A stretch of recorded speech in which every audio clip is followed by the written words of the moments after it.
Hola, ¿cómo están? Soy Sandy Cáceres, director del CART, que es un centro de investigación para el desarrollo.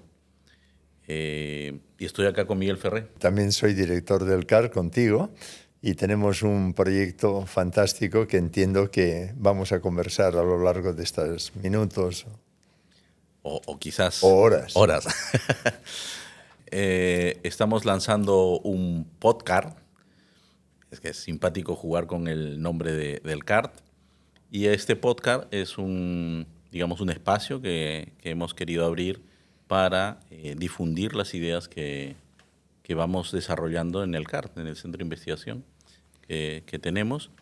Y nuestro objetivo es, pues, transmitir ideas y que la mayor cantidad de amigos y interesados pues vayan conociendo lo que hace el CART, que es para el país principalmente y para nuestra sociedad. Entonces, podemos hablar muchas cosas, pero en este momento estamos en un aula del PAD, que es la Escuela de Dirección de la Universidad de Piura, y ambos somos profesores del PAD, pero tú principalmente eres el fundador del PAD.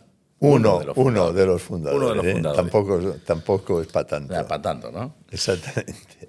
Pero yo creo que sería interesante para entender el objetivo, lo que queremos hacer acá en el podcast, que Miguel, tú nos cuentes cómo surgió el PAD, ¿no? Que creo que está muy relacionado también, porque yo he estado mucho tiempo trabajando contigo y he escuchado muchas anécdotas del PAD y la verdad que me parece todo maravilloso. Y lo que hemos hecho con el CAR y lo que estamos haciendo con el CAR seguramente tiene una semejanza con lo que tú viviste hace muchos años, ¿no? En la génesis del PAD, con otros grandes amigos que en ese momento te acompañaron. ¿Qué te parece si nos cuentas un poco de la génesis del PAD, de cómo se fundó el PAD? Mira, con mucho gusto. De entrada, lo que yo podría decir es que cuando me plantean decir, y cuando empezó, tenían la visión de largo plazo, de cómo iba a ser, mi respuesta es no, por lo menos la mía. Yo tuve la suerte de que alguien pensara en mí. Yo estaba en España y que me ficharon, como se dice, para la Universidad de Piura, para ser administrador de la universidad, y llegué a principios del 77, a final del 76, 77, 1977. Yo nací el 77, ¿eh? Bueno, para que veas, ¿eh? O sea, entonces en ese año, 77, con otro profesor de español también, y montamos un programa de formación empresarial en Piura. Ese programa fue muy exitoso y lo seguimos el 78, pero lo que pasó es que ya no había empresarios, por lo menos que calificaran o que quisieran estudiar en los años siguientes, porque íbamos gente de Piura, del norte, ¿no? De Piura hasta Chiclayo, Talara, en fin, hasta Sullana, etc. Y entonces se planteó de que si no íbamos a Lima, eso no tenía futuro. Y entonces, se tomó la decisión de ir a Lima.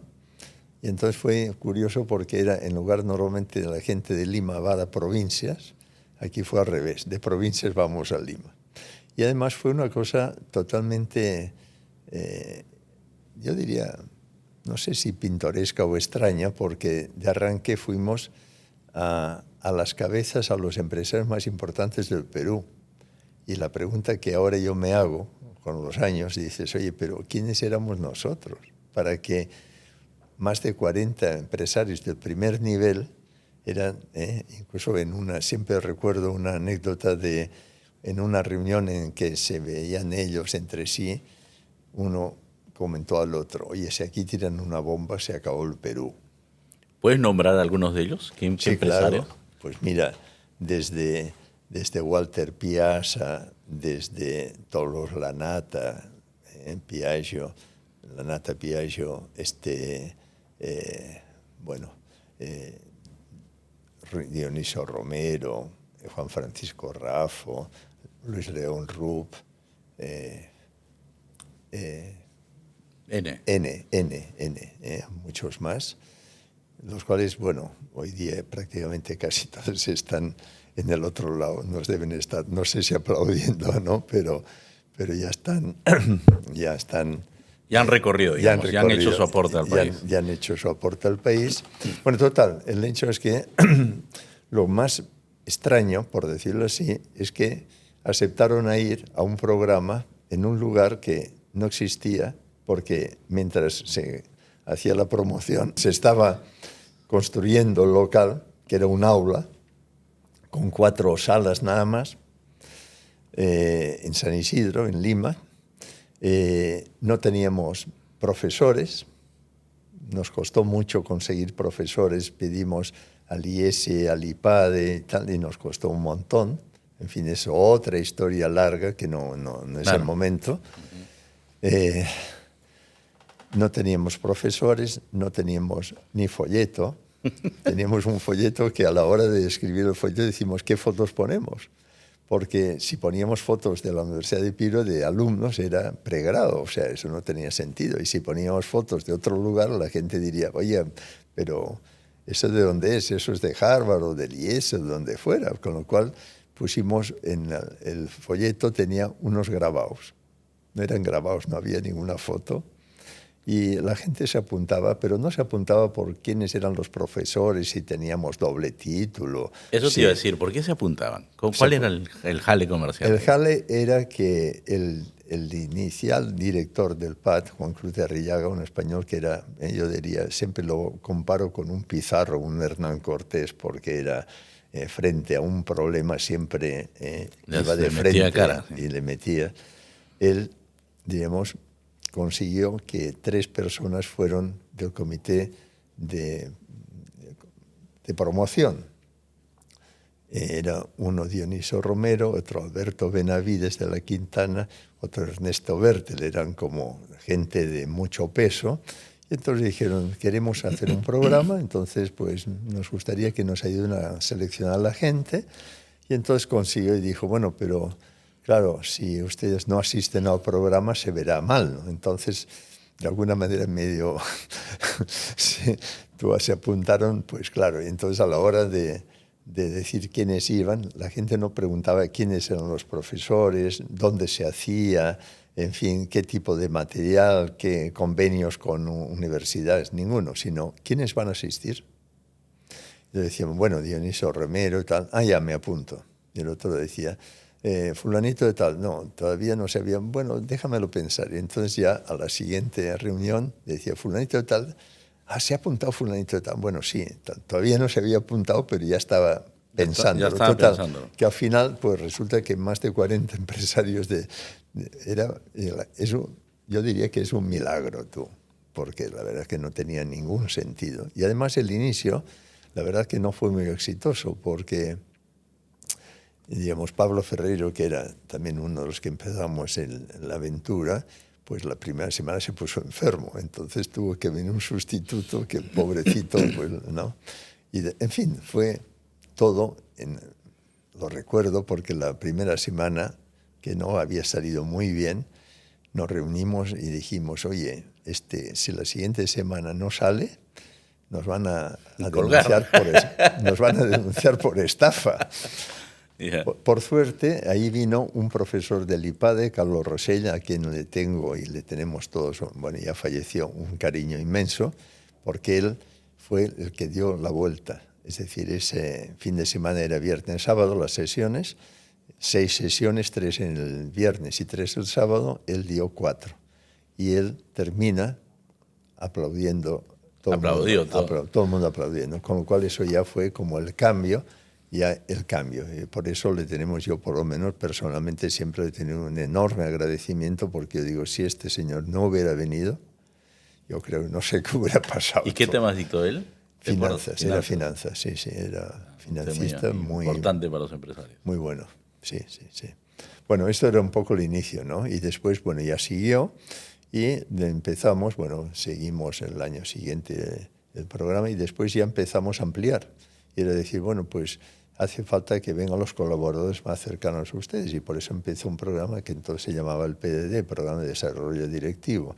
Y unos años más tarde dijimos, oye, pero también hay otro tipo de empresarios que son los propietarios de empresas. Ahí hicimos un programa que se llama Propietarios PP, Propietarios de Empresas. Y después ya más adelante dijimos, oye, pero hay que empezar una maestría, porque si no, eso no es una escuela de dirección. Nos gusta más hablar de escuela de dirección que escuela de negocios. ¿Por qué? Porque lo nuestro creo que es formar gente que dirige organizaciones. Y hay organizaciones que no son empresas de negocios. Piensa en cualquier tema de, no sé, ¿no? Desde el Congreso de la República, las Fuerzas Armadas, la policía, y hay un montón de organizaciones que no son empresas de negocios. Y eso fue muy bien, diremos, empezamos esa maestría full time, que también fue muy interesante porque empezamos en el año 89, a los 10 años de empezar el primer programa de alta dirección en el 79, pues hicimos una asamblea en Piura. Nos fuimos con un avión de la Fuerza Aérea, en fin, todo, mucho show y tal. Y allí era un momento en donde la gente, te acordarás que, bueno, no te acordarás, pero te lo habrán contado. ¿Qué año es?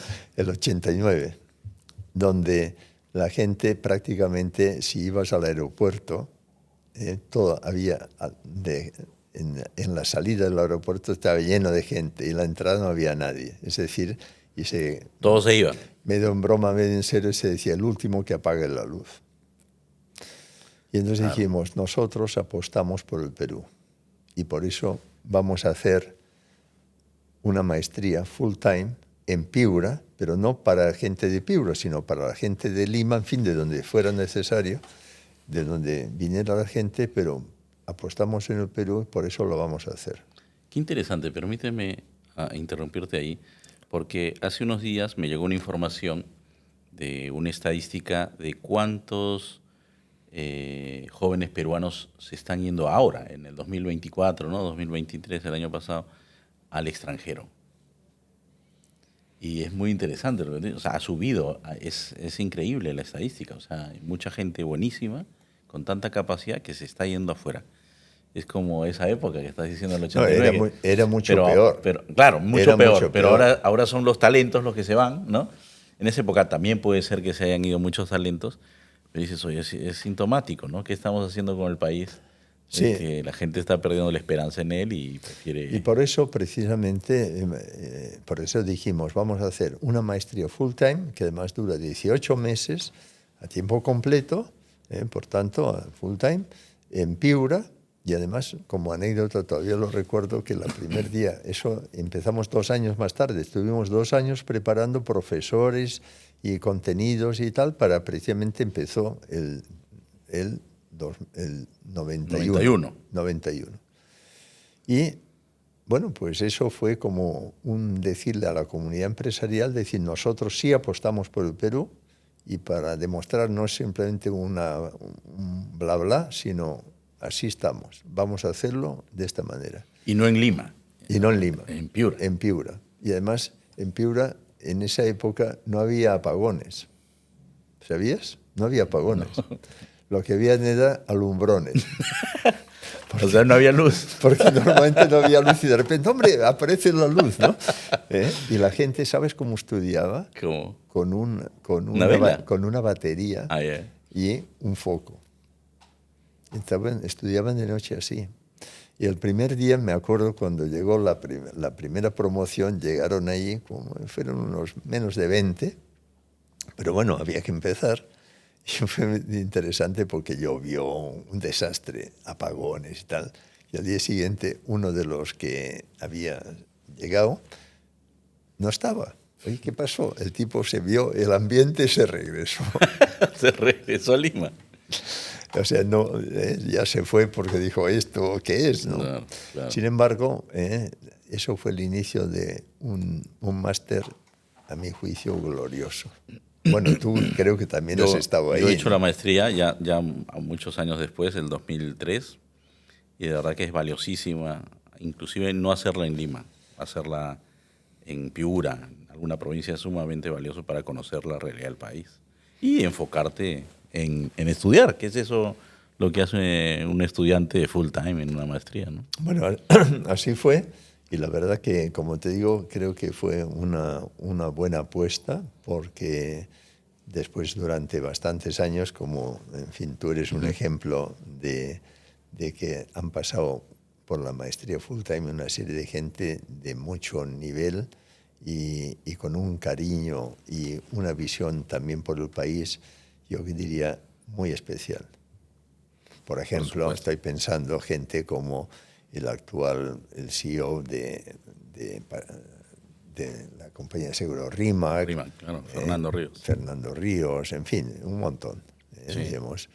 Y la verdad que, en fin, el gerente general de mi banco, en fin, diferentes, ¿no? Sí.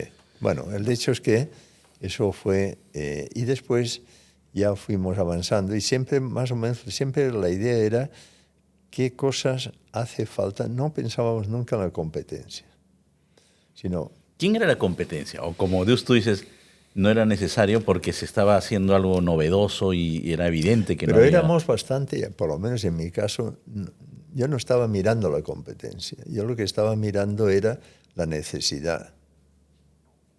O sea, Claro.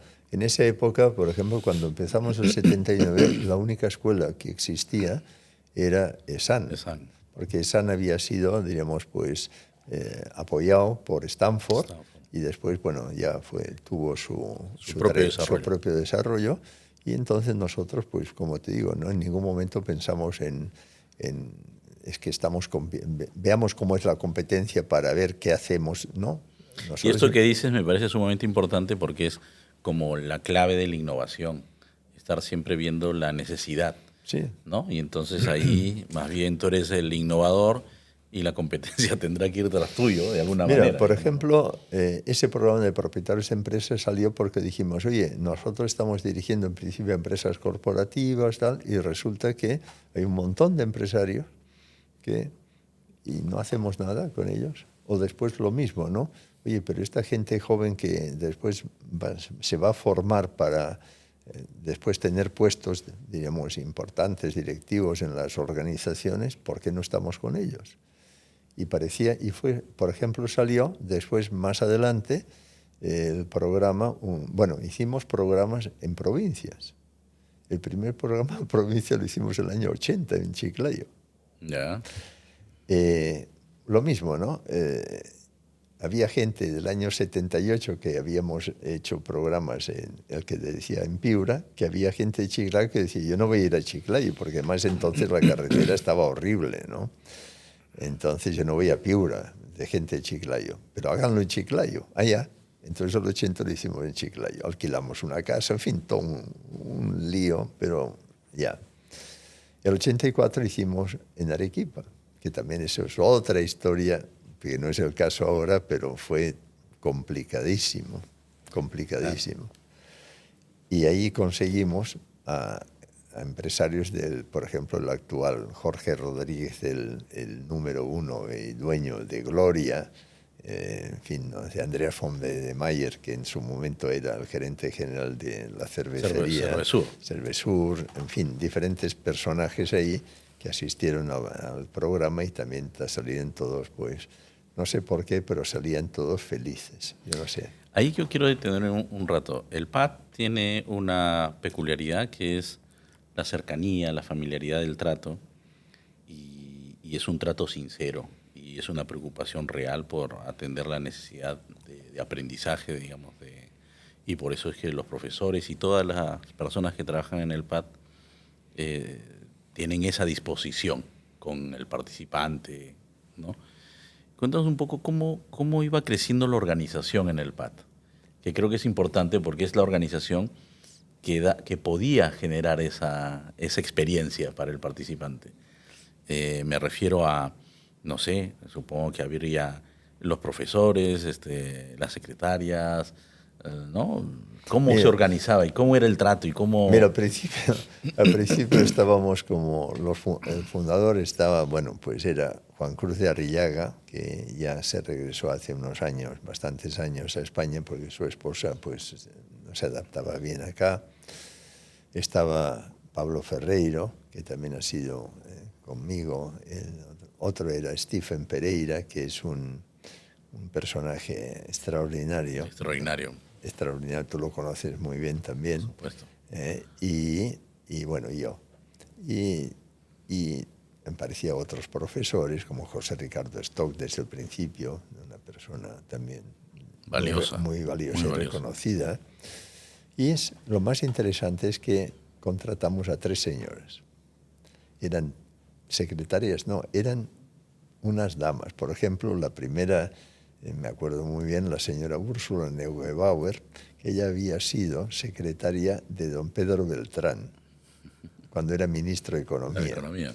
Entonces, claro, a la hora de hacer promoción, ella hacía más promoción que nosotros, porque ella conocía Tenía más todos contactos. tenía todos los contactos, conocía a todos los empresarios, pero además los empresarios que querían haber hablado con Pedro Beltrán Habían pasado por ella. habían pasado por ella, con lo cual ella, por ejemplo, me acuerdo muy bien a la gente como Ernesto Bertel, un personaje, le llamaba, oye Patito, ¿cómo estás? Y tal, o sea, tenía una familiaridad y bueno, todo el mundo la respetaba y la quería un montón. Otra era la señora Leonor García, que era también pues una dama, y la verdad que el nivel humano y de, llamemos, de cordialidad y de afecto de estas señoras influyó un montón.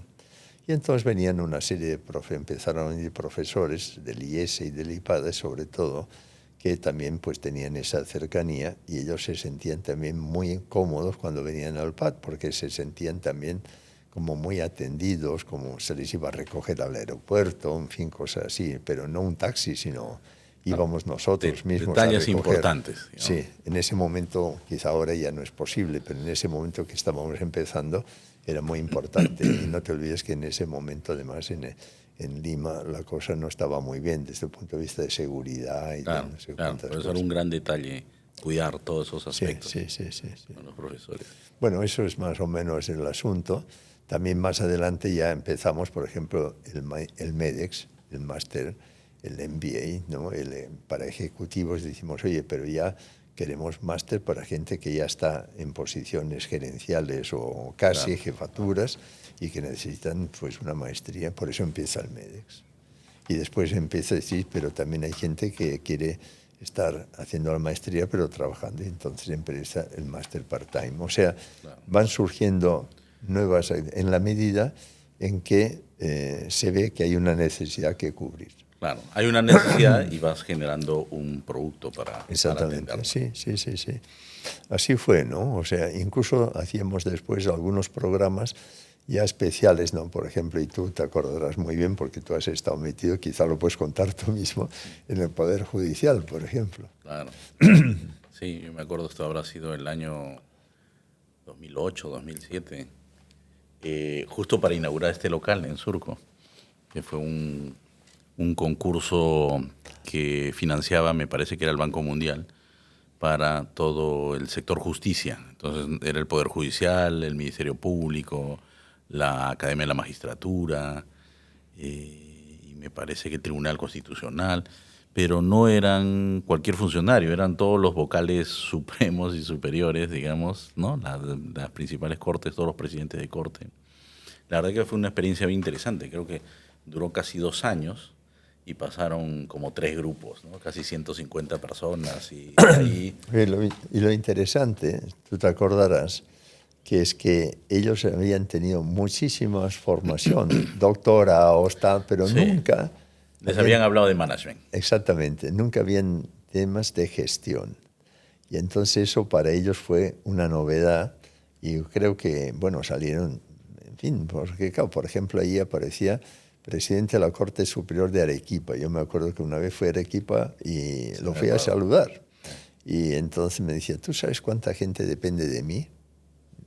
Ni idea. Y me habló como 2.000 personas. Y digo, pucha, 2.000 personas y una persona que hasta ahora nunca nadie le había hablado nada de dirección de dirección de organizaciones. organizaciones. Y esto es interesante porque, claro, cuando nosotros damos los casos acá en el PAD, no los damos solo pensando en una empresa, los damos pensando en una organización, inclusive como el Poder Judicial. Por ejemplo. Sí, me acuerdo que hicimos hasta casos concretos para el Poder Judicial, ¿no? Para analizar mejores procesos, para analizar temas de comunicación, temas de motivación. La verdad que sí, sí me acuerdo y yo me he encontrado con varios de estos vocales ya en otros ambientes y muy agradecidos por ese esfuerzo y además por la calidez que había en el PAD. Yo me acuerdo que también el mismo PAD, la misma organización que iba creciendo, a veces se acostumbró mucho al tema de los empresarios, cuando la misión del PAD es formar directivos, como tú has dicho, ¿no? Entonces ellos íbamos madurando en el propio PAD, decir, oye, directivos también es el Poder Judicial. Y te acuerdas que hicimos un programa para embajadores Claro, y ministros, claro. que también para nosotros fue un reto por decir, oye, ¿y qué les vamos a contar a estos señores? Y también, bueno, pues hicimos lo que pudimos y la verdad que también salieron bien satisfechos, ¿no? Y con el tiempo hicimos también cosas para gobernadores regionales, ¿no? Que veíamos que había una necesidad de acercarnos a la gestión pública, ¿no? Pero siempre hemos hablado de esto, no haciendo lo que otros ya hacen. Y creo que esto es un poco pensamiento tuyo, sí. que es vamos a hacer algo novedoso para aportar, digamos, una necesidad que no está siendo atendida. Sí, mira, te cuento. Precisamente en esa época lo que tenía muchísimo éxito era el CADE. Y una de las cosas que a veces nos planteamos es, ¿hacemos un CADE nosotros? Yo dije, ¿para qué? Si ya funciona. ¿Qué vamos a hacer? ¿Un CADE competencia del que hay? ¿Por qué? ¿Qué cosa vamos a satisfacer como novedoso? Claro. Yo no lo veía. Y entonces por eso nunca hicimos nada en este sentido. Claro. ¿Y cuáles crees que ahora son las necesidades del país? Qué tema más. Es un tema, además... Hablando de necesidades, ¿no? Sí, no, claro. Mira, a mí a veces me cuentan, sobre todo hace un tiempo, la gente me decía, oye, ¿por qué no vas a España? Y yo, bueno, ¿qué se me ha perdido en España? Yo le dije, mira, te voy a contar. Yo, por lo menos, veo que en el Perú puedo ayudar a algo. Yo no digo que voy a resolver, en fin, voy a una gota dentro de un mar, ¿no? Pero algo puedo ayudar. En cambio, en España, sinceramente, no veo que yo pueda hacer nada especial. Entonces, yo por eso nunca se me ha ocurrido regresar a España a hacer algo allá, porque donde yo creo que se puede hacer y tal como yo me veo a mí mismo, hacer algo acá, no allá. Entonces, bueno, esto era un tema, ¿no? O sea, un poquito... Y ahora, pues claro, nos vamos dando cuenta... Bueno, a mí personalmente lo que sí me cambió mucho mi enfoque del país fue el famoso baguazo. El baguazo. Todavía me acuerdo, 5 de junio del 2009. Eso fue para mí un choque muy fuerte porque, claro, se descubrió que había una realidad en el Perú desconocida para muchísima gente, para la mayoría de personas. Entonces eso, ya había pasado el terrorismo, ya había pasado, gracias a Dios, estábamos en una situación económica mucho mejor, se estaba a punto ya de firmar el TLC con Estados Unidos, en fin, no estaba, y de repente aparece algo totalmente, para mí por lo menos, nuevo, pero no para mí, sino para muchísima gente, porque yo cuando pasó la cantidad de policías fallecidos, desgraciadamente, y algunos indígenas y tal, y yo dije, ¿qué pasa? Nadie sabía qué había pasado. Y digo, pucha, hay un Perú desconocido. Y a partir de ahí fue donde me empecé a interesar por el Perú total, por decirlo de alguna manera, ¿no? En fin, no sé si... Sí, no, por supuesto. Yo me acuerdo que en ese momento ya veníamos haciendo muchas cosas juntos y cuando surge el tema del baguazo, buscar a quien lo hiciera, inclusive que en algún momento creo que hubo una como recomendación, esto lo conoce un sociólogo, ¿no? Y obviamente yo no tenía la experiencia que tú tenías ya en ese momento y tú sabiamente dijiste, no, ¿por qué no lo hacemos? Que lo haga alguien de la zona, o sea, que entienda bien el tema, ¿no? O sea, que tiene que ver un sociólogo, mejor vamos un poquito más... Un indígena. Sí, ¿no? O sea, y encontramos a algunos chicos, ¿no? Y uno de ellos nos ayudó.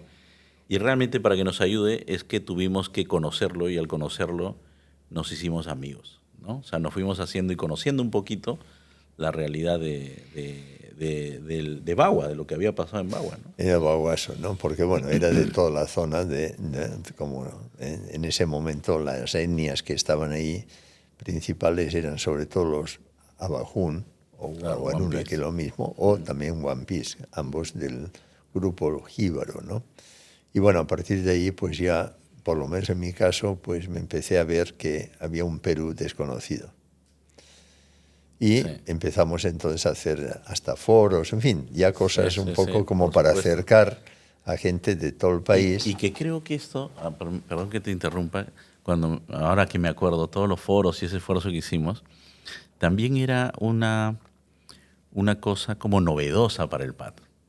Ah, claro, por supuesto. Porque claro, acá estamos a veces bastante, no sé, pues en traje, ¿no? La gente es muy apropiada, ¿no?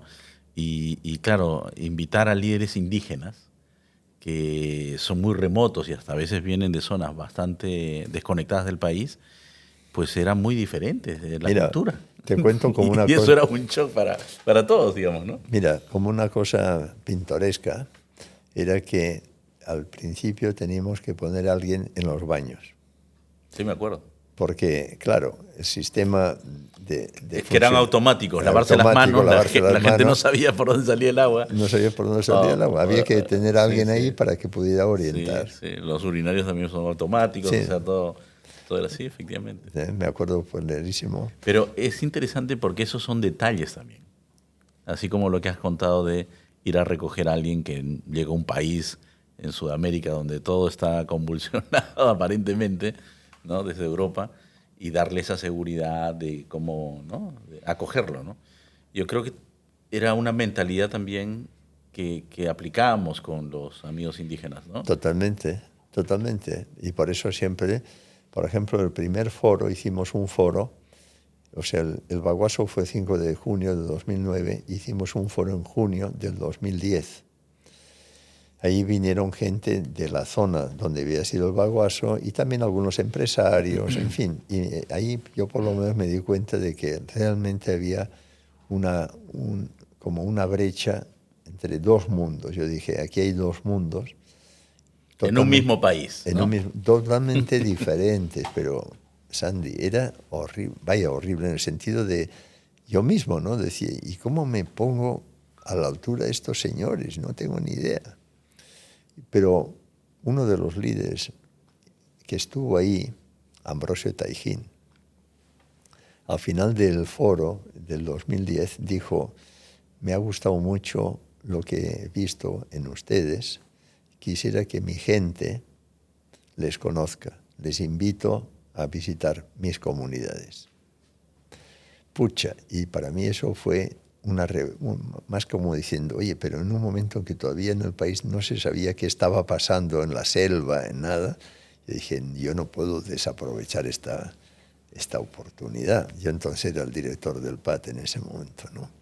Y entonces allí fue cuando conseguimos de la Fuerza Aérea, yo le tengo un reconocimiento enorme al que entonces comandante general de la Fuerza Aérea, el general Carlos Amamé, que nos facilitó un avión para ir a la zona y un helicóptero. Y ahí pudimos captar, por decir así, una realidad totalmente nueva y de una gente con en fin, o sea, cada vez me doy cuenta diciendo, todos somos iguales, tú. Claro, yo me acuerdo que fueron algunos empresarios, algunos académicos, y haciendo acción cívica, digamos, aprovechando la acción cívica que hacen las Fuerzas Armadas, digamos, en general, ¿no? Sí, me acuerdo, y después han venido bastantes intervenciones y más aún hemos hecho cosas que aún nos vinculan, ¿no? a la selva. Y otra vez vuelvo a preguntarte, ya nos hemos por ahí enredado, pero ¿cómo ves el Perú ahora? ¿Cuál es la necesidad del Perú? Mire, yo creo que, tal como yo lo veo, es que hay muchos grupos distintos. Creo que los medios de comunicación siempre ponen por delante las cosas negativas, cuando resulta que hay cosas muy interesantes, muy positivas, pero desconocidas. Y creo que ahí es donde ya aparece la siguiente etapa en la que estamos ahora, el CAR, que es ahora el CAR? supongo hablaremos, que es decir, oye, pero hay gente muy buena en sus actividades variadas, pero los problemas ahora, bueno, también supongo que siempre, pero los problemas son complejos, nacionales, entonces no se puede pensar en que una sola instancia va a resolver un problema. El ejemplo clásico es la seguridad. Oye, pues que la policía actúe, sí, pues, pero la seguridad es un tema, involucra a muchos más actores. Entonces, pero si no se conocen entre ellos y no hay un mínimo de confianza, que es la palabra que siempre hablamos, ¿no? Pues no hay forma de que unan esfuerzos para resolver un problema común. Esto me parece, para mí, es el gran tema. Sí, yo creo que de todas esas experiencias que hemos estado recordando, que es la capacitación al Poder Judicial, el tema con gobernadores regionales, con ministros y embajadores, ¿no? Y yo creo que nos permitió el tema del baguazo, el comenzar a hacer cosas, inclusive después hicimos hasta un foro minero, investigando un poco la conflictividad minera. Yo creo que nos fuimos dando cuenta de que hay distintos actores en la sociedad muy buenos, o sea, hay gente muy buena, si no el país ya hubiese fracasado hace muchos años, ¿no? Hay gente muy buena en el Perú. Lo que pasa es que no están conectados. Sí, sí. Y es un poquito lo que fuimos descubriendo, yo creo que en el CAR como necesidad, ¿no? O sea, un poco emulando lo del PAD, ahora vemos que es una necesidad importante de generar espacios donde estos actores colaboren. Se conozcan y colaboren. Y se conozcan. Conozcan y colaboren, efectivamente. Claro, si primero se conocen y hay un trato pues real, un trato transparente, un trato serio, verdadero, ¿no? Va a generarse la confianza que tú has hablado. Y de ahí, obviamente, pueden generarse muchos proyectos, muchas cosas en conjunto que podremos hablar ahora o en otro momento, sí. ¿no? Sí, para mí, por ejemplo, mostrar, ¿no? para sintetizar un poco, por lo menos en el caso mío personal, la trayectoria del PAT en la que yo estoy, por decirlo así, desde el inicio, ¿no? O sea, hasta ahora ya no soy nada, ¿no? Ahora soy, creo, le llaman profesor, y no sé si se llama emérito o amérito. Amérito es sin mérito. Sin mérito. Pero bueno, el hecho es que he visto los 43 años, yo creo ya, pero 79 ahora, pues estás, 21... Sí, ya va para 45. 45. He tenido la suerte, y no es normal poder estar 45 años en la misma institución, en diferentes situaciones, ¿verdad? Claro. Pero la he visto nacer y la he visto en la situación actual, ¿no? O sea, y creo que por lo menos, y por lo menos es lo que se ha transmitido en general, es lo que tú también comentabas, es esa cercanía. Es decir, yo lo que quiero, no quiero clientes, yo quiero tener amigos y gente a quien, si yo les puedo ayudar de alguna forma, lo hago. Y es bonito que todavía, ¿no? Pues a pesar de que han pasado mucha gente y muchos años, pues gente todavía me llama para decir, hoy me gustaría comentarte un tema, me gustaría tal, o sea, hay una... Y eso es lo que siempre, por lo menos en mi caso, siempre me preocupa, para que las nuevas generaciones de profesores mantengan ese espíritu, porque es lo que realmente lo más genuino del PAT, a mi juicio.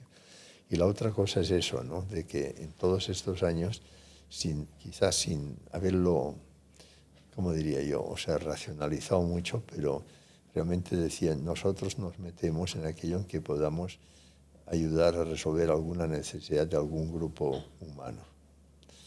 Si no vamos a resolver ninguna necesidad o no podemos, no nos metemos.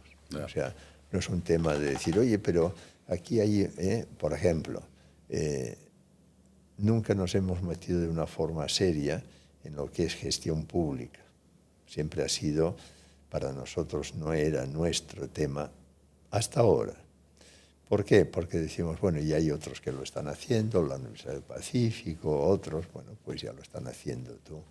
Y bueno, tampoco tenemos no sé si las capacidades, no lo sé, pero claro, hoy día, por ejemplo, que nos parece que esto ya es otra otra realidad. Es otra realidad. Para mí, en este momento, el tema de meternos en el sector público para mejorar la gestión pública y donde aparece evidentemente todo lo que es la ética, la transparencia, ¿no? Todo, la falta, digamos, bueno, de corrupción. Yo, por ejemplo, siempre comento de que, desgraciadamente, hoy día en el Perú la corrupción está tan metida en todos lados. Y cuando yo le pregunto a alguien, ¿y cuál es tu definición de corrupción?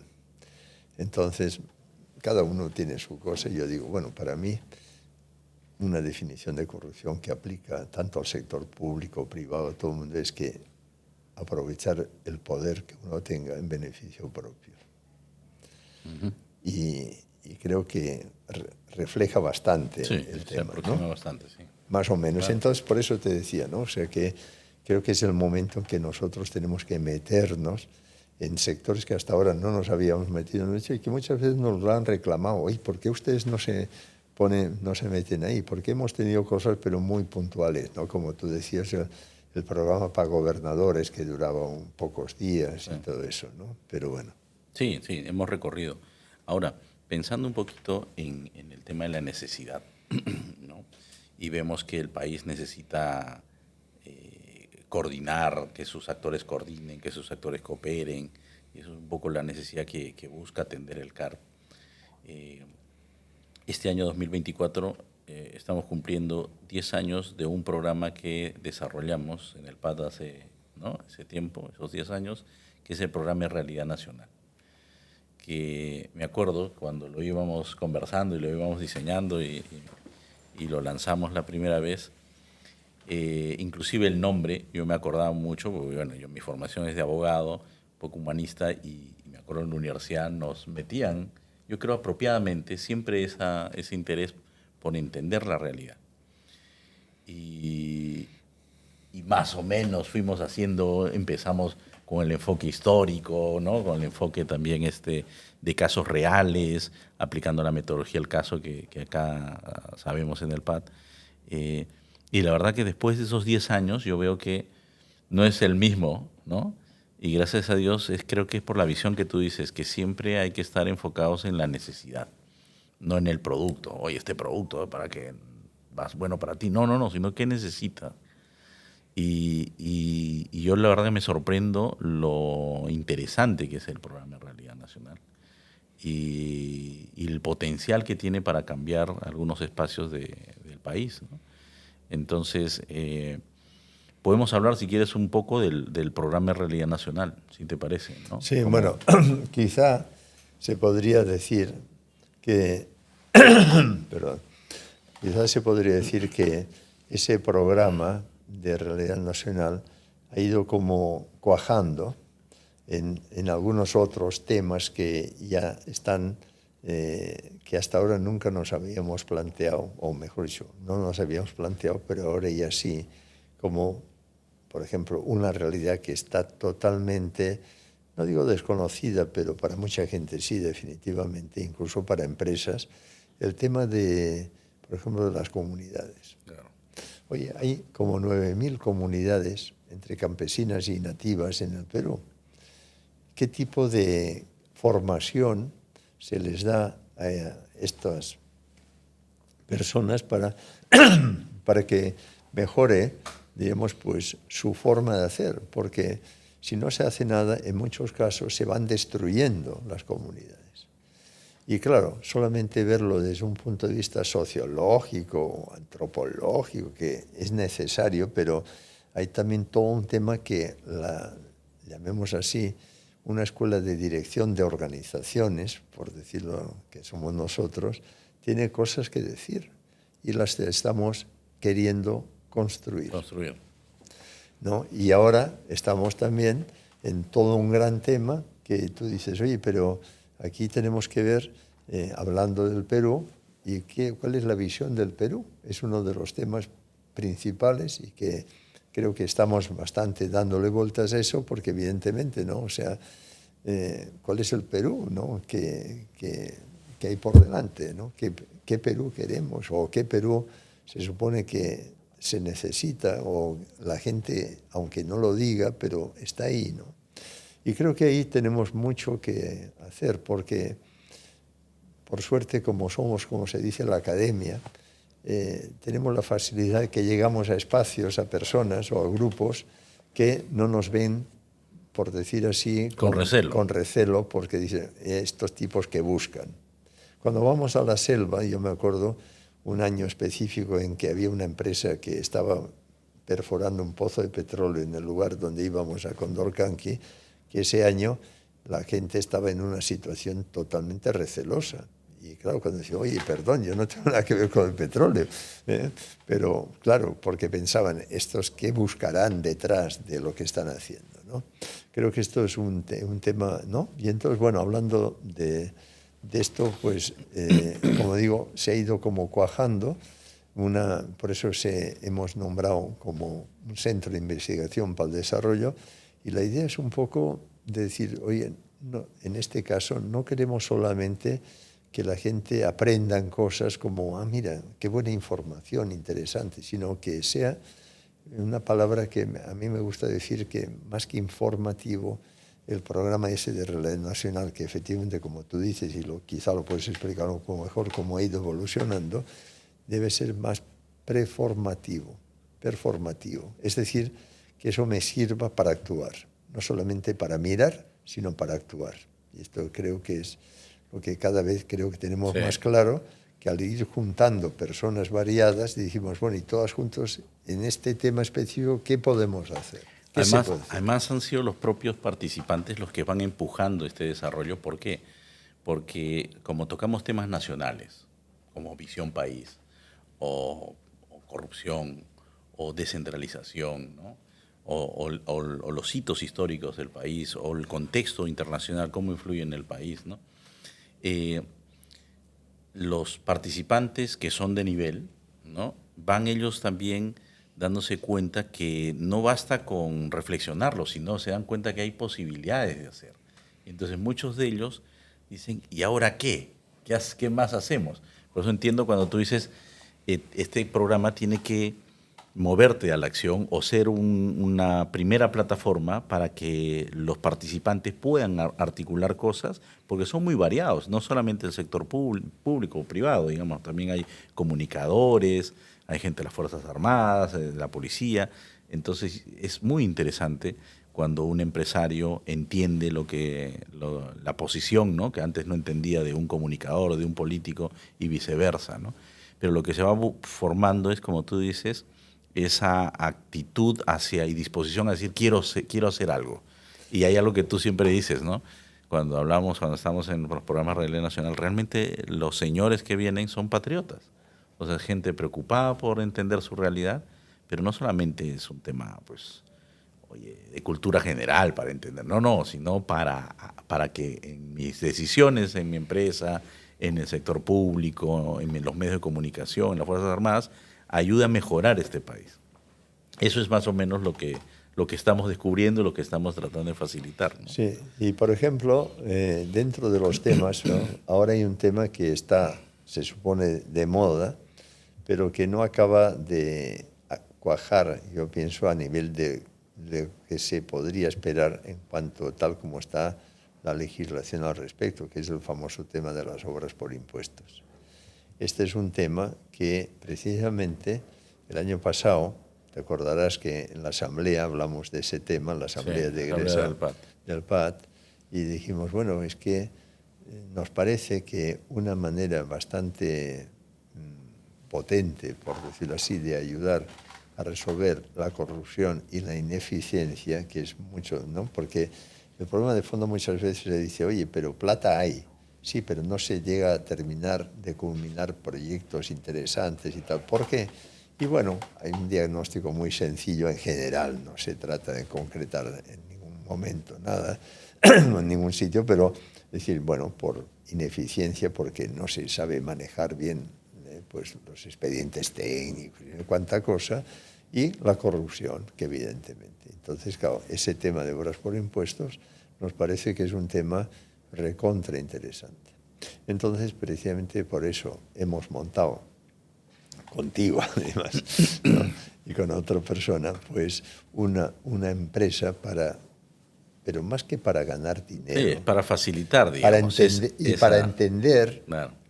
porque ese tema es un tema muy amplio y hay montones de aspectos que la verdad que ahora que estamos metidos en ese tema nos damos cuenta que hay muchas facetas, Sí. variantes. Sí. Entonces, claro, si tú Y vamos integrando a más gente que Claro. conozca, porque no queremos ser nosotros, No, y digamos, además, los únicos. no, y además mi idea por lo menos es que, y creo que nuestra idea es que en el momento en que ya tengamos más claro todo, hagamos seminarios y temas para difundir la realidad, porque muchas veces digo, ¿cómo es posible que siendo un tema tan interesante haya tan poca gente y además Tan poca hay participación, digamos. participación y gente que ha estado y ya no está? ¿Por qué? ¿Por qué? Claro. Entonces dijimos, bueno, ¿Quién no ha pues vamos a funcionado? meternos. Y ahí, bueno, estamos juntos en eso, o sea, en ningún momento se nos ha planteado, vamos a ver cómo sacamos plata de esto, sino, bueno, necesitaremos plata para que eso funcione, pero no es que ese no es nuestro objetivo es entender que esto nos parece que puede ser una fuente de solución de muchos temas del país, apoyando, por supuesto, a los gobiernos regionales y hasta nacionales. En fin, te pongo un ejemplo. Eso ya, bueno, es otra historia, pero se parece, ¿no? O sea, cada vez estamos viendo más cómo podemos ayudar a que esa cantidad de dinero que tiene, ahora no voy a hablar exactamente de obras por impuestos, pero más o menos va por esta línea, ¿no? Es decir, como sabemos, las comunidades, por ejemplo, de la selva, no tienen agua. Y ha habido intentos desde el Ministerio de Vivienda, etcétera, de dotar de agua potable a las comunidades nativas de la selva. Sí. Ha sido un fracaso completo, gastándose bastante dinero. Bastantes millones. Entonces, nosotros decimos, oye, lo que tenemos que hacer es un piloto que funcione y estamos en ello. Por ejemplo, en este momento ya estamos haciendo un piloto en una zona realmente muy complicada que es en la Galilea, que es la capital del distrito de Río Santiago, en la provincia de Condorcanqui, en Amazonas. Y funcionando esto, lo que queremos que si con 60 o 70 mil soles se soluciona el agua potable de una comunidad, ¿te imaginas? Oye, quiero poner 1000 comunidades agua, 60 millones, 70 millones de soles. ¿Qué son 70 millones de soles para el gobierno, para el Ministerio de Vivienda? ¿Tú te imaginas? Es que eso es impresionante. Ahora, Miguel, sobre esto me hace pensar que es otro concepto que a veces usamos o profundizamos en las clases acá en el PAT y también en las que hace el CAR, en el Programa de Realidad Nacional, que es el concepto de visión y de misión, ¿no? Estoy pensando en el Perú, en la visión del Perú, si hay una visión del Perú y en la misión del Perú, ¿no? Y alguna vez lo hemos conversado o ha salido en clases, y creo que más importante inclusive que la visión es la misión, voy entendiendo, ¿no? Bueno, todo esto es parte de la estrategia que plantea, y la estrategia es la respuesta a los cambios en el entorno. El mundo y los países ahorita están atravesando, yo creo que unos cambios importantes. O sea, no estamos en el 2024 en un momento pues regular en el mundo, sino estamos justo atravesando cambios, creo que importantísimos a nivel global. Y el Perú, ¿no? ¿Cuál debería ser su misión? Y quizás puedes contarme qué es una misión, ¿no? ¿Cómo defines una misión? Eso es muy interesante porque cuando dando clases en diferentes ambientes de empresarios o, en fin, gente de maestrías o lo que sea, entonces es una pregunta que a mí me gusta hacer porque, claro, libros sobre misión y tal, y es curioso que a la hora de la definición la gente no se aclara. Bueno, misión es lo que uno quiere ser y no sé qué y cosas, y te das cuenta y dices, no, o sea... Y también se confunde con el propósito, Sí. que ahora está muy de Bueno, ahora moda, también ¿no? está muy de moda. Lo que pasa es que, bueno, esto, no voy a hablar de propósito, que Sí. es otra historia muy interesante, por cierto, pero bueno, el tema de misión para mí es tan sencillo que digo, debe ser que yo estoy mal, ¿no? Porque no puede ser que sea tan sencillo. Yo digo, la misión de una persona, primero que la misión hace referencia a una persona. La persona es, uno tiene una misión, por eso ha nacido, tiene algo que hacer. Y En este mundo, claro. En este mundo. Y si uno es creyente, te das cuenta, oye, si Dios me ha dado unas cualidades y estoy en un determinado lugar, es que espera que haga algo. ¿Algo de qué? ¿En favor de quién? De otras personas. Si esto lo han pasado. Claro, sería tonto pensar, o bueno, a veces quizás algunos pensamos, que tengo que hacer algo en favor mío. Sí, pues. Seguramente, pero esto es bien interesante, es decir, no está mal actuar en favor suyo, pero eso tiene que estar relacionado al bien común. Y como el bien propio es un bien y el bien común es otro bien, no pueden estar En colisión, ¿no? contrapuestos. Sí, claro, sí, ¿no? sí. No, mira, entonces, pero ya pasando al tema de ya de una organización que tiene, también se habla que tiene misión, entonces hay una definición muy simple. ¿Qué necesidad satisface y a quién? ¿Qué y a quién? Muy simple. Entonces te das cuenta y dices, por ejemplo, el Perú. Primero que hay una cuestión que se habla de misión interna y misión externa. Claro. La misión interna sería cómo hacemos que los peruanos tengan unas condiciones de vida que realmente de vida digna. Claro, la misión interna sería las necesidades reales de los peruanos. De los peruanos. Y pero las reales. Las reales. Porque claro. yo también me puedo crear una necesidad, ¿no? Que los peruanos necesitan, no sé, pues un yate todos. Un yate ¿no? todos, que todos tengan un yate, ¿no? Sí, pues. Sí.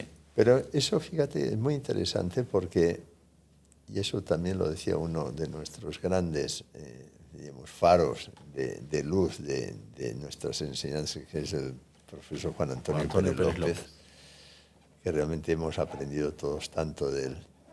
Entonces él hablaba de que si un país no tiene una misión externa, se queda sin nada. Y se ponían incluso en su momento hasta ejemplos históricos, es decir, España, Portugal, en fin, aparte de cosas que no han podido estar bien, pero tenían una misión global. Claro. Entonces, la misión interna es la necesidad, la misión interna del Perú serían las necesidades reales que debemos atender a los peruanos, que no tengan anemia, sí, que estén bien sanos, que tengan una buena educación, claro, que sean virtuosos, que sean sí, una sí, familia, ¿no? O sea, claro, uno puede ya ir detallando. Claro. Y en cambio la misión externa es qué necesidad va a resolver el Perú al mundo. Al mundo. Total. Y por ejemplo, eso es muy recontra interesante, porque aquí hay varios temas. Yo diría que hay un tema, si tú quieres, material. Por ejemplo, siempre se ha hablado muchas veces de que el Perú puede ser la despensa del mundo, claro, de los alimentos. De alimentos y mucho, porque fíjate que se está solamente en la costa, pero qué cantidad de cosas se pueden hacer en la selva o en la ceja de selva. O sea, quizás dices selva baja, más complejo, pero hay miles y miles de hectáreas y miles que se podrían hacer, digamos, de productos fantásticos para el mundo. Ya, eso por un lado. Pero después está otro tema que yo creo que hoy día, cada día, lo veo más claro, que el Perú debería ser como un lugar donde se pueda vivir en libertad. Esto es más relacionado con la misión interna. Claro, ¿no? pero... O también con los que quieran venir al Perú. Claro, ese es el otro tema. Claro, claro. O sea, va a ser el sueño peruano. Exactamente. Ahora se habla del sueño americano. Ya no tanto. Pero ya no bueno. Tanto, pero se hablaba, ¿no? Sí, el sueño americano, que voy allí y ya yo me desarrollo, no sé qué. El sueño americano en Perú. Pues el sueño peruano, que yo lo veo así, que como tú dices sería más internamente, pero mucha gente podría venir aquí. Yo, por ejemplo, otro tema que lo tengo en la cabeza y que me parece que podría ser fantástico, es qué problemas tiene el mundo, entre otros el famoso tema de las migraciones.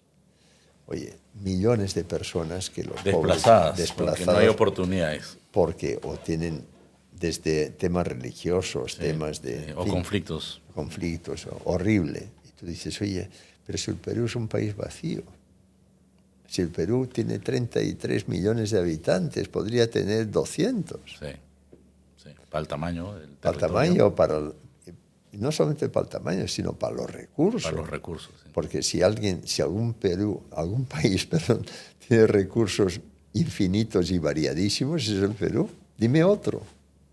Tiene de todo. Claro. Es qué hacer con sus recursos y sus capacidades para resolver problemas reales del mundo. Por ejemplo, uno de ellos es migraciones. Las migraciones. Claro, y tú dices, es que fulanito de tal, oye, pero está bien que no vengan los maleantes, eso está claro, tiene que haber un filtro, eso es obvio, pero en fin, ese es uno Claro. de los temas. Claro, has dicho alimentación, el Perú puede contribuir. Totalmente. Migraciones puede ayudar, puede contribuir.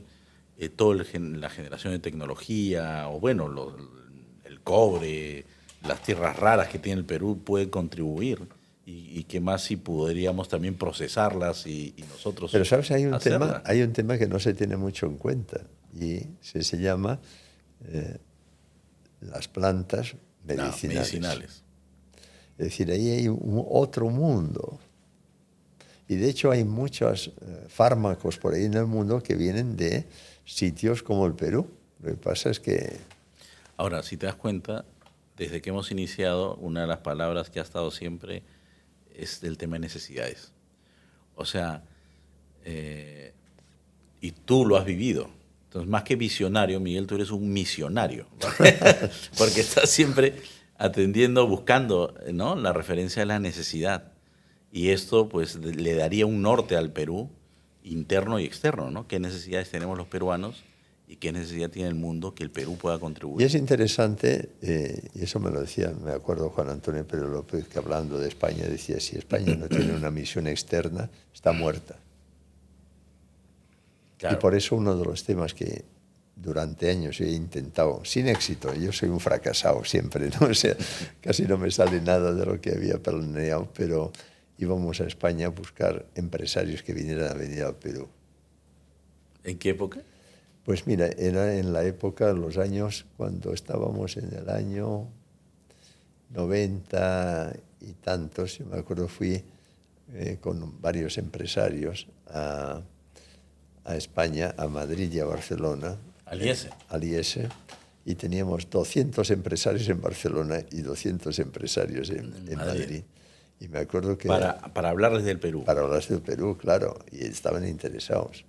Pero ¿sabes lo que pasó? Me acuerdo, uno de ellos, un catalán, que tú sabes que en Cataluña se dice que la gente tiene mucho sentido común.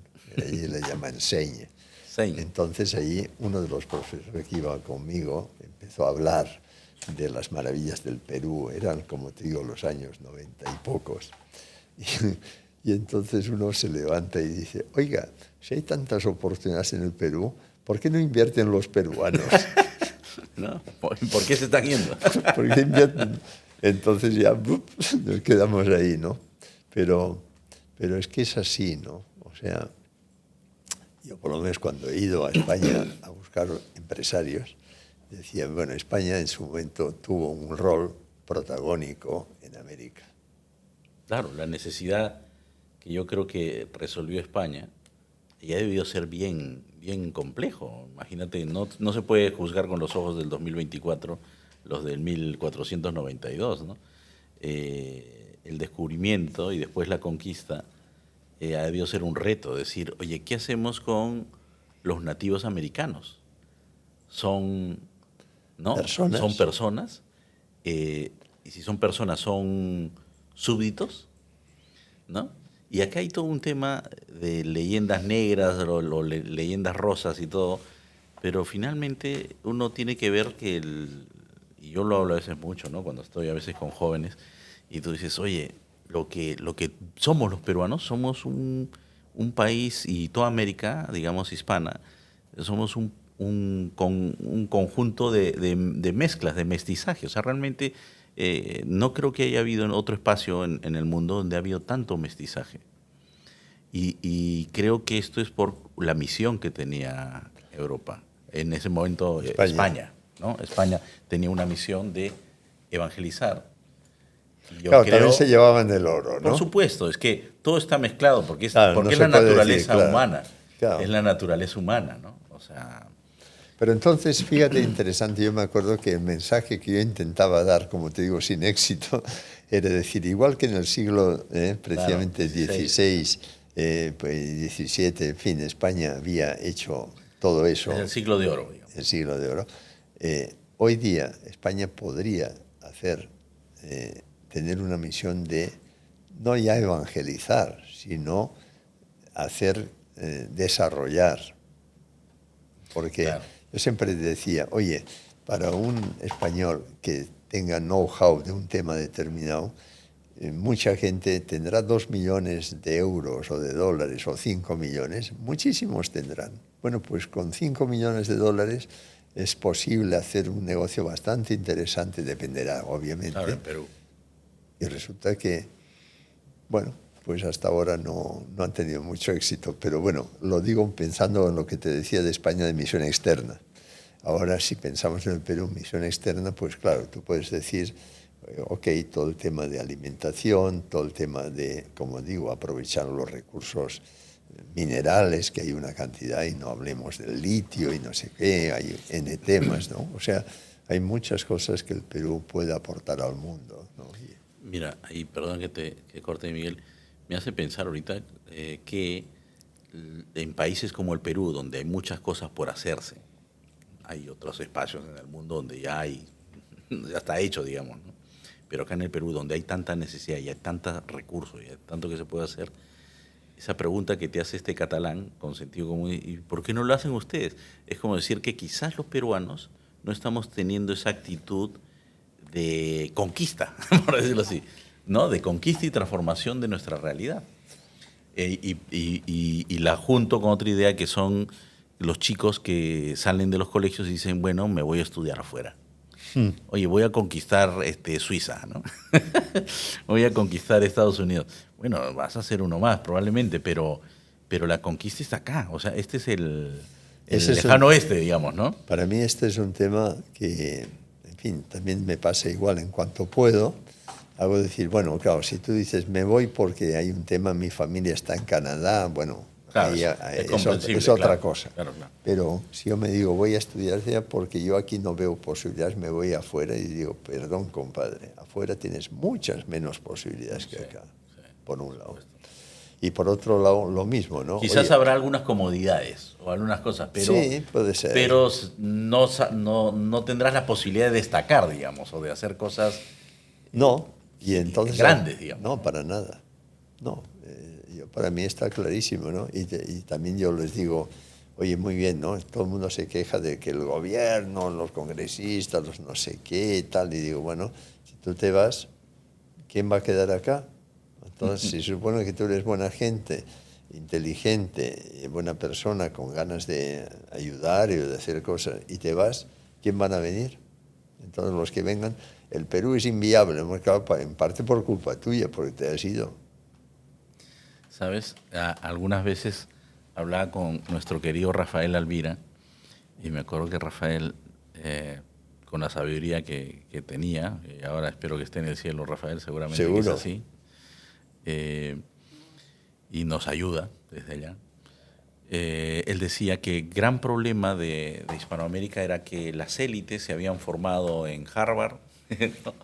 Y el pueblo era totalmente distinto, digamos, ese pensamiento, ¿no? O sea, era haciendo reduccionismo, Sí, ¿no? sí, sí, claro. Y entonces ese era el gran drama, o sea, que la gente que gobernaba nuestros países, y con toda buena intención seguramente, no entendía la realidad de nuestros países, ¿no? O sea, quería aplicar cosas que Bueno, funcionaban en otro lado. mire, yo lo cuento un poco así medio sarcástico, cuando a veces con algunos empresarios, o en fin, gente cercana, le digo, oye, yo estoy feliz de que haya salido Castillo. Ya. ¿Qué? ¿Perdón? No entiendo, como diciendo, qué bárbaro, pero ¿cómo se te ha ocurrido eso? Y digo, mira, ¿tú no votaste por Castillo? ¿Cómo voy a votar por Castillo? No, perdón. ¿Y tú? No, yo tampoco. ¿Y tú? ¿Y tú? No, yo tampoco. Dice, bueno, pues hay millones de gente que sí votaron por él. Eso es para mí el gran aporte de Castillo. Hacer notar que hay millones de personas desconocidas Claro. y que no existen para muchos peruanos. Y te cuento como otra anécdota interesante. Una vez hablando con un presidente de un grupo muy importante del Perú, entonces yo le decía, ¿no crees tú que parte de lo que está pasando, estaba con el tema Castillo y todo eso, y dice, ¿tú no crees que parte de lo que está pasando es culpa de ustedes? Entonces yo pensaba, este me va a sacar a patadas de la reunión, ¿no?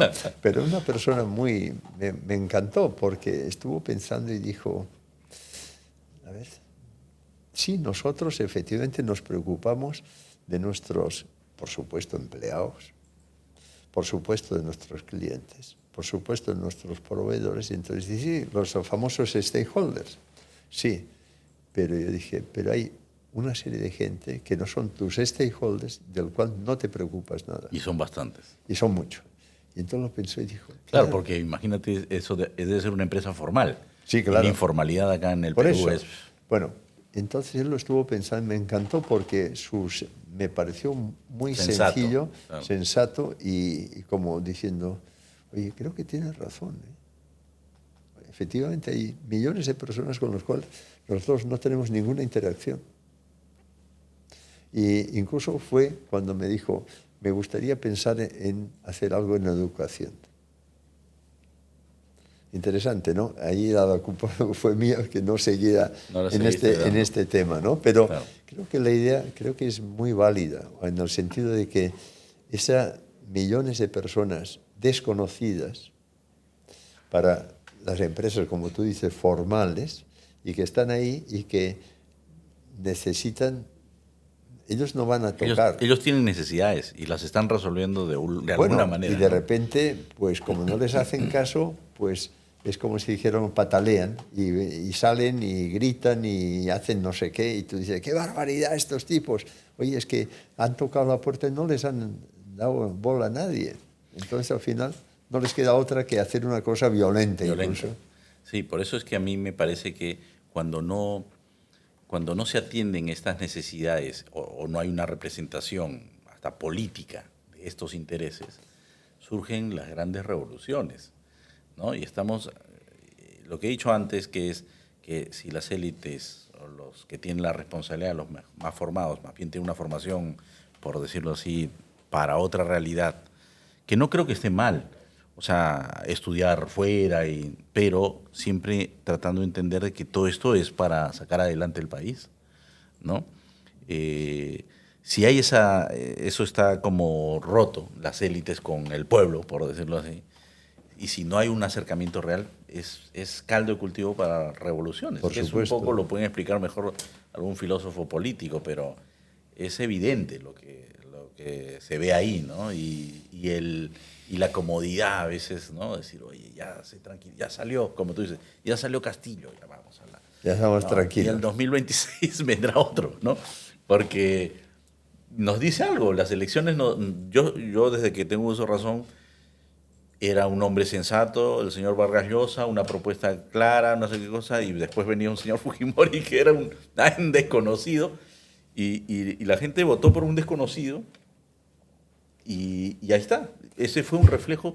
Fujimori era un reflejo de lo que la gente, supongo, la gran mayoría decía, no estoy de acuerdo con esas ideas ortodoxas, digamos, ¿no? O dicho de otra manera también, decir, mira, si el que va a venir es igual que el que hasta ahora ha estado, no me ha aportado nada, por tanto, prefiero apostar por alguien que no sé quién es, pero a lo mejor peor no será. Algo así. Claro. Sí, yo creo que efectivamente Fujimori, y seguramente hay muchas, si hacemos más atrás un análisis anterior de la historia del Perú, yo creo que constantemente, alguna vez también hablando con Rafael Elvira me decía, él me decía, tengo una hipótesis que es que muchos de los golpes de Estado que han existido en los países latinoamericanos, ¿no? Hispanoamericanos en el siglo XIX, son porque no había orden. O sea, y alguien tenía que poner orden para lo que quería el pueblo, ¿no? Y bueno, se puede hablar, no es un espacio de historia, pero me parece que es sumamente interesante. Bueno, mira, yo la verdad que esta conversación me ha gustado mucho, la verdad que creo que han salido, me parece, bastantes de las ideas que siempre conversamos entre nosotros y con los empresarios, con personas que estamos cerca. Y bueno, ojalá, para mí esto siempre es como como diríamos, es una semilla, ¿no? Y que ojalá pues eso vaya creciendo. Y a mí personalmente, si alguien me dice, oye, pero hay no sé quién que está haciendo algo igual o mejor que ustedes, perfecto. Claro, claro. Hay tantas necesidades. Por supuesto. Hay tantas necesidades que uno no puede...